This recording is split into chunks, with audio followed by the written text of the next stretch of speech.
Today, we gather together for our first Bible study. Where do I start? That's a typical question that most people have. Most people don't know where to begin the first conversation, or they don't want to be the one who asks the foolish question that everyone else already knows. Where to start is actually the right question to ask for all of us. Now, I'm talking today to people who were baptized in the church, who grew up in Sunday school, and who knew the stories, but learned them in such a way, in such a time, that they learned them as a child. Not to ask tough questions, not to dwell deep into the ideas or concepts that God was truly trying to reach people with. I'm also talking to people, though, who are new to the faith, who are trying to understand what it is this Christian belief is all about, how it is we can greater understand things, and why. Why should it matter in my life? Today I want to answer that very question of, where do I start?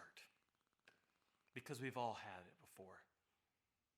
Today I encourage you to begin to start thinking of a small group.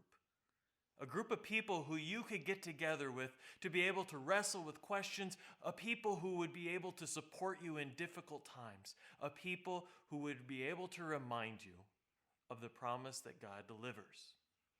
Some of the people that you have in your group may be friends already. Some of them may be people from a church or people who have already talked to you about the Christian faith. Truly, these are people who you can trust or grow closer to trust. Now, as you gather together with these people, it's important to not only have just everyday conversations of how are things going and what's going on in your life. No, they need to be deeper than that. You need to be able to wrestle with reading Scripture. What is the Scripture talking about for you and for all of you? How is Scripture truly impacting you today, tomorrow, and every day of your life? But your small group time doesn't just end there. What else do you do between your small group meets?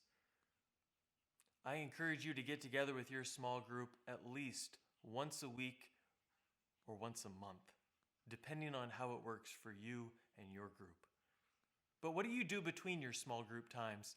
Should you just wait until the next time? No. I encourage you to also enter a time of devotions, to be able to gather in your own time, to be able to reflect, to be able to read, to be able to engage, and then when you get together with your small group, ask questions. Help one another understand and wrestle with the very questions and concerns that you yourselves are wrestling with. But not only that, how are you putting this into practice? How are you taking this new information, this new relationship that you have with God and one another into practice to care for others around you, whether family or friends, co-workers, or other people at church? What community are you surrounding yourself with to help you grow, nurture, and flourish into this new faith? This question of where do I start is also the question of how do I continue? How do I continue on this journey of life and faith together? Well, that's done every single day as we continue in this relationship with God, with those who God has put into our life, and experiencing the love, grace, and mercy that is within us all.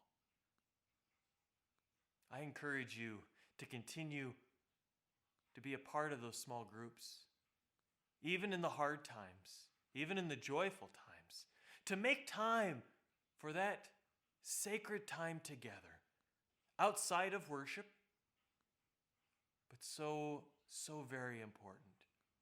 I invite each and every one of you to find that small group this week. God bless.